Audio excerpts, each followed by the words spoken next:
So folks, I didn't talk about this much. I got this from a guy in Monroe. His name is Roger Wilson. Roger Wilson, he's the guy who I just did a flight of a helicopter with the lights on it and stuff. So if you want to see who that is, you can look at that video. But anyway, he gave this to me. He said, hey man, you want this thing? So I was like, yeah, sure, I'll take it. So it had some bigger wheel on it. Like the wheel I put, it's still sitting a little bit higher in the front, but actually that wheel, dang, now I'm looking at it, that wheel looks perfect on it. So it's sitting kind of level when it takes off. I don't know if that's the attitude of the real 35s. I didn't pay attention to that portion, but this wheel fits in there better. It kind of goes right into the cavity where the factory wheel went, and then there's a bunch of stuff there in space. So I just kind of mad scienced it up. So let's get this out here and we will see what it do. Can you give me a size reference? Yeah. This is the size reference of the F35. I don't know if this is really worthwhile because you're probably not gonna find too many. They're not for sale anymore. They're discontinued. And nobody's really making another one. Like, to your knowledge, Mr. Joe, anybody making a F35? The whole market is Raptors. That's nice. Yeah. Once you get into the FMS stuff, a little bit larger, 80 millimeters. Oh, there is one. You're right. The one Steve has is like 70, I think.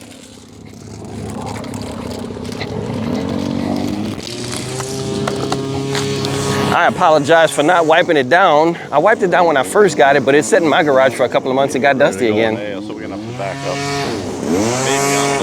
up. We got a gas plane, might be sharing the air with us. All right. So this is the maiden flight of this F35. The gear switch is right here, yellow? Yes. Okay. All right, there we go.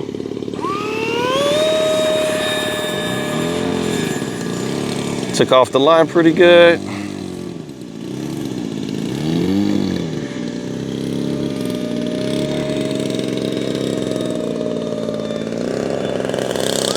It looks fun. All right, you got it.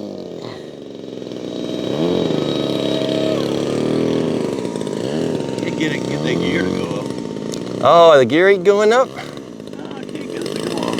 That's weird. It worked 1,000 times on the bench. Well, I'm pushing the right switch, right? The yellow one? No, this one. Oh, okay. The yellow one is safe mode. I can't. It's the blue one. See. Okay.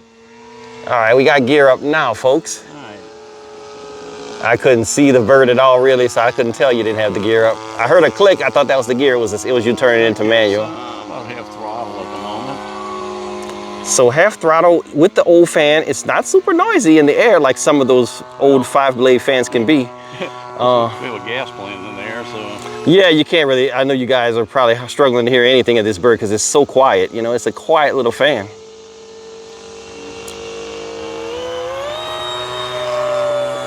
And there's full boogie for you. It did get a little bit noisier, but not too bad. So the person who I got this from, or the person that I got it from, who they got it from, they disabled the thrust vectoring that this bird came with. And the servo is still back there, which is it's dead. I powered it up. I could just replace it, but they kind of hot glued it in place. So I don't know if I'll deal with it at all. Mr. Joe has the exact same bird, and I actually did a video of it. If you can look through my YouTube, you'll see this F35 with the thrust vectoring, and we kind of exposed it quite a bit for the video because it's such a cool feature. So Mr. Joe, he's the one who's flying it right now. What do you think about without the vectoring? Is it a true big loss? Yeah, Like you well, don't... I mean, you don't have any rudder control, you know, to do like snaps, things like that. Yeah, because I saw you do yours where you just did that climb and then you kind of rolled out of it. So yeah, this one won't do it, right? This one I could, you know, if I got lucky and went vertical, it fell either one way or the other, I could maybe force a stall turn. But with the thrust vectoring, I could actually kind of kick it over. See here, it falls under. Yeah, it just stalls out of it. Yeah. With the thrust vectoring, I could have kicked it over like if I had a rudder. And you can get somewhat of a snap out of it too with the thrust vectoring.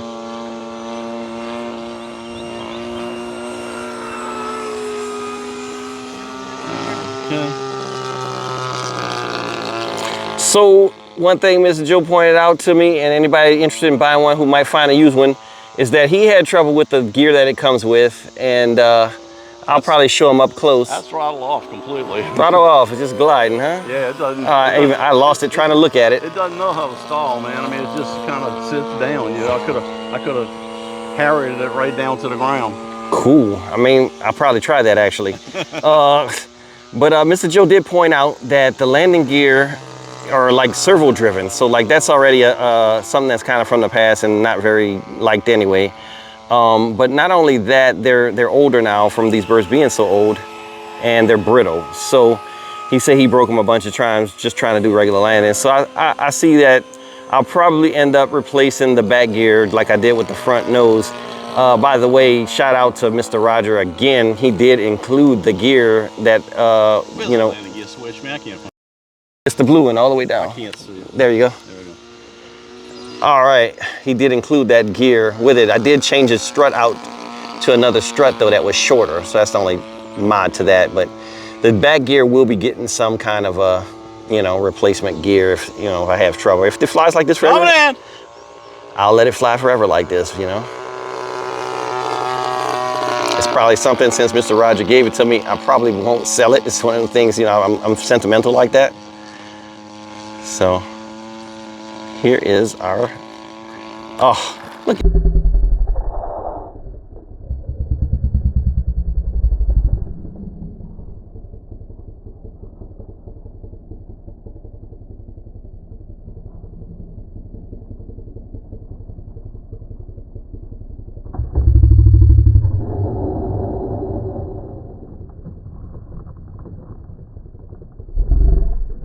At that, I saw the suspension working and everything in the front. So just a perfect little landing.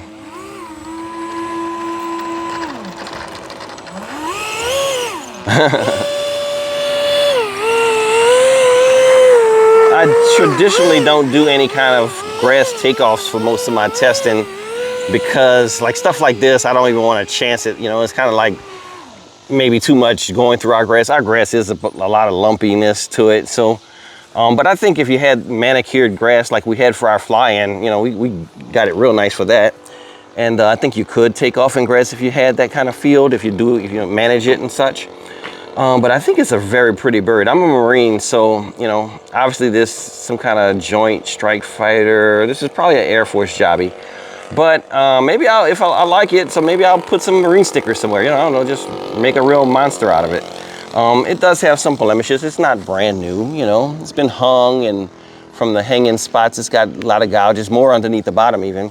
But other than that, that's all I really got to say about it. I'll probably get Mr. Joe to do a quick video of me trying to fly it and hopefully not destroy those gear on the first flight. Thanks for watching. All right, folks, we got the F35 Ling Thing 2 exclusive model. You never heard of that name, have you? I'm gonna pass it off to Mr. Joe so I can crash this thing. And it's crazy. I know I'm not one of the big boys in videos, but boy, people sure watch it when you crash.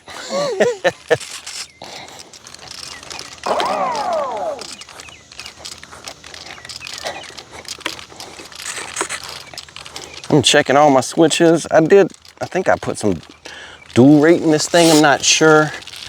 It doesn't need a lot of runway, so I'm not gonna go too far down. I'm nervous as I would be for any kind of maiden flight. This is my maiden. Mr. Joe checked it, everything works, so. Lift it right on up. Flying a little weird though.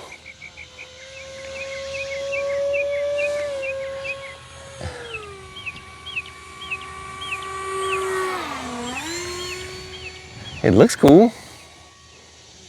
Is this a 64, Mr. Joe? I believe so, yeah. We'll get back off here a little bit so we can. What case that, man? Ah, I didn't even grab it today. It's in the car. Yeah. You're missing it though, huh? That case is golden. Yeah, I know.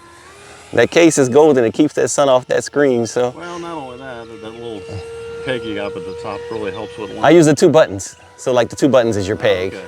That's what the idea for the peg came. The peg is actually left of the 2 buttons a little bit. Gotcha. Okay. Let's see what it looks like on a approach so I can see how hard it's gonna be to land this thing. Mr. Joe tells me that at high alpha as well. That's no power. I'm nosing it down. It's getting loose because of that crosswind. I gotta get a little power on it. I could probably keep that on the ground. Oh, I don't have enough left. Oh, get it. I won't go.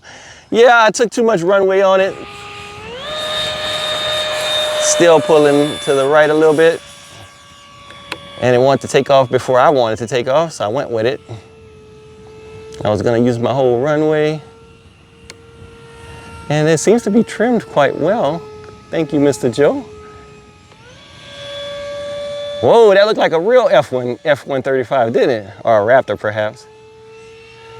It definitely is agile, even though it doesn't have that thrust vector. It kind of does a little rocking, though. Let me turn the AS3X down some. It's a windy day, but Time remaining 3 minutes. yeah. It flies well, I like it. I like it a lot. All right. It's another bird that flies too well off safe mode that I have to remember if I'm on it. So I put it on just to make sure, because I don't want to knock my landing gear out. So I want to be in safe for this landing until I get used to this bird, then maybe come out of it. Then I'll fly the flights off safe though, because it just flies that good. I don't like this landing. Like Mr. Joe warned me about this. It floats all the way across the field, so I'm gonna go around. Yeah, you can come off power a lot sooner. Yeah, I was scared about stalling, but you said it won't stall, so. Well, I'm not saying it won't, but it's, It just gets so loose when it gets close to the ground that I got scared and kind of gave it maybe too much power.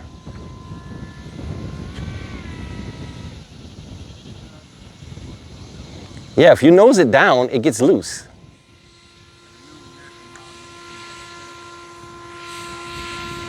I need expo. That's what it is. I need some expo in this bird, folks. It's easy to feather in. I would say that. Mr. Joe warned me about it. It's tail heavy, and I kind of like it like that. We were gonna put some weight in the nose, but I don't think I will. I kind of like that feathery effect, so I'm gonna kind of go with that. And I'm gonna just probably cut this video off here. So this is Pooley. Let me grab it right fast, because I do want to trim it. It's going hard left, hard right. All right, this is Pooley. I've got this F35. This is your size reference. A couple of good flights, myself and Mr. Joe. I love the way this flies. Compared to the E-flite F15, I think this flies better, which is odd. That's the newer bird, newer technology.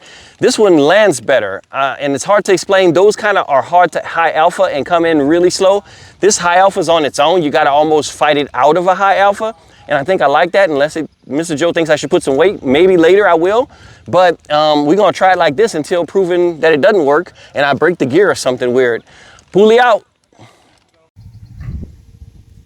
All right, folks, I'm at the field with the F35, and I have a 3D printed fan for this thing. It was a 5-blade, and now we go on to the massive 12-blade fan, and you can see the little 3D print lines and stuff. So I think he called it PC, the material. Yes, he did, PC, polycarbonate.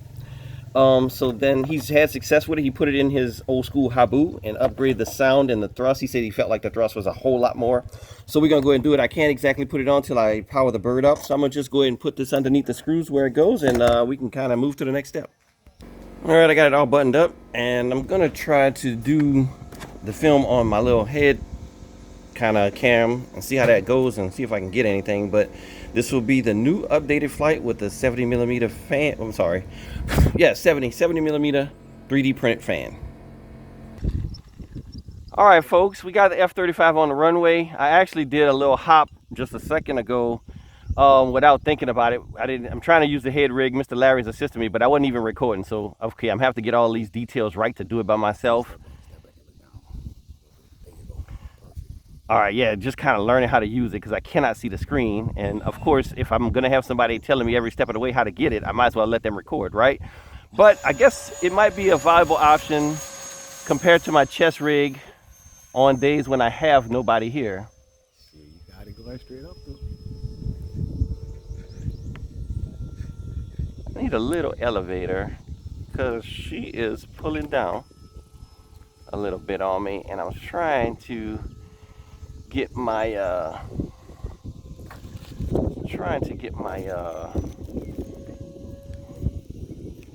AS3X dialed in a little bit.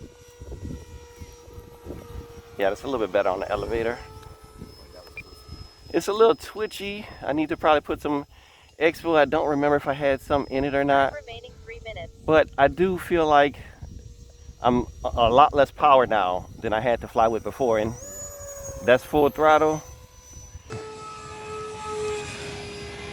It is windy, so the S3X is doing this thing, but it's a windy day, so you're gonna have that when you're flying in a windy day. All right, let me get another full throttle sortie.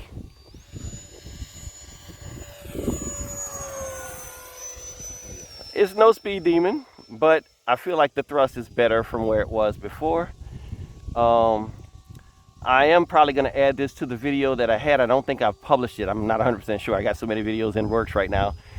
So what I'm going to do is I'm going to probably just come in and land, just kind of demonstrate that new prop and what a 3D printed prop can do for you, because it sounds different. It feels like it's a lot more thrust.